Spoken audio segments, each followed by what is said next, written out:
Ethnically motivated attacks have killed hundreds in Sudan's West Darfur region, the United Nations Human Rights Chief Volker Turk said on Tuesday.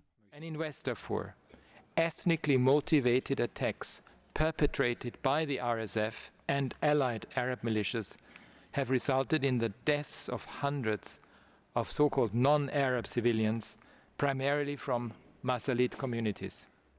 Bloodshed, violence and displacement have escalated in Sudan since fighting between the Sudanese army and rapid support forces erupted in April.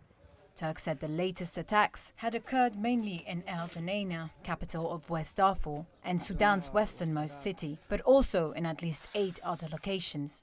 He said the RSF controls all but 2 localities in West Darfur. Such developments echo a horrific past that must not be repeated. The RSF has denied accusations that it is behind attacks on civilians and said it would bring to justice any of its soldiers if they're found to be involved. We also see worrying signs of involvement in the conflict of militia, often affiliated along tribal or ethnic lines. Mobilization campaigns by the SAF pose a real risk of sparking intercommunal tension and triggering even further conflict between communities. Turk also highlighted what he called an ongoing epidemic of conflict-related violence, saying his office had received credible reports of 45 incidents involving at least 95 victims, including 75 women, 1 man and 19 children. This is likely to be the tip of the iceberg.